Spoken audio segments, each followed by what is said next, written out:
کہ ہم اب یہ باہر سے عرب کنٹری سے مجھے یہ کویسچن آیا تھا. وہ کہتی ہیں ہماری مسجد میں کچھ لوگ قرآن زمین پر رکھ دیتے ہیں, ہم منع کرتے ہیں تو وہ کہتے ہیں کہ کہاں لکھا ہے یہ بتاؤ.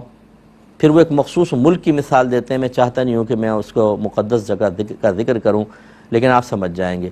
وہ کہتے ہیں وہاں پر بھی تو دیکھیں نا, وہ پاؤں پہ رکھ کے قرآن پڑھ رہے ہوتے ہیں, تو ہم کریں تو کیا حرج ہے, کیا حکم شرع ہوگا. دیکھیں اچھی طرح یاد رکھیں کہ بعض بے ادبیاں ایسی ہیں کہ ان کا بے ادبی ہونا قرآن یا حدیث سے براہ راست ثابت نہیں ہوگا. تو یہ کہاں لکھا ہے کہ اگر قرآن حدیث سے براہ راست ثابت نہ ہو تو آپ ہر چیز کو ادب میں داخل کر لیں اور جائز ہو جائے گا. اس کا پھر دوسرا معیار یہ ہوتا ہے کہ اگر آپ کے عرف میں کسی چیز کو برا اور بے ادبی سمجھا جاتا ہے تو پھر اس کو آپ نہیں کریں گے.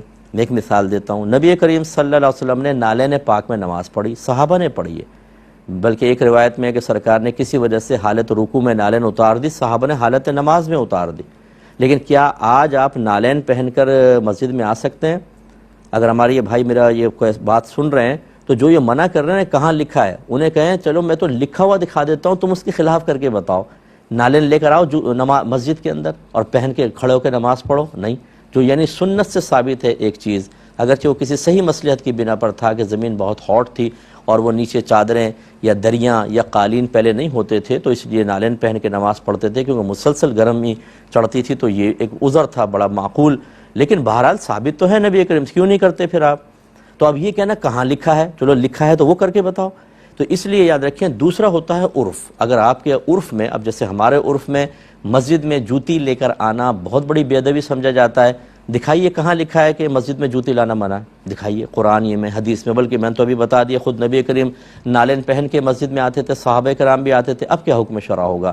اس لیے اس قسم کی بحثیں کرنا کہ یہ دکھاؤ کہاں لکھا ہے, یہ وہ لوگ ہوتے ہیں جو ادب اختیار نہیں کرنا چاہتے اور اس طرح کی باتیں کر کے سامنے والے کو الجھاتے ہیں. یہ بالکل بے ادبی ہے. قرآن اللہ کا کلام ہے, اسے زمین پہ رکھنا, اس کو پیروں پہ رکھ کے پڑھنا بہت بڑی بے ادبی ہے. بلکہ ہمارے علماء یہ فرماتے ہیں, اس پہ بھی کوئی ناراض نہ ہو قاری صاحب, کہ اگر قاری صاحب اونچی جگہ بیٹھیں اور بچے نیچے بیٹھ کے قرآن پڑھ رہے ہوں تو یہ بھی بہت بڑی بے ادبی ہے. ان قاری صاحب کو زمین پر بیٹھنا ہوگا. اگر بچے نیچے بیٹھے ہوئے تو زمین پہ بیٹھنا ہوگا, اوپر بیٹھ کے پڑھیں گے تو قرآن نیچے آپ اوپر, یہ بہت بڑی بے ادبی. ہم اہل سنت کا مذہب جو ہے وہ بہت ہی پیارا اور باادب مذہب ہے. ہم اللہ کی بھی تعظیم کرتے ہیں, رسول کی, صحابہ کرام کی, اہل بیت اطہار کی, قرآن پاک کی, مساجد کی, ماں باپ کی تعظیم کرتے ہیں. تو اس لیے اب ماں باپ کو زمین پہ لٹا کر آپ سامنے کھڑے ہو جائیں, اپنے پیر ان کے منہ کے پاس کر لیں, یہ صحیح ہوگا بتائیے؟ آپ کہیں گے نہیں ہوگا.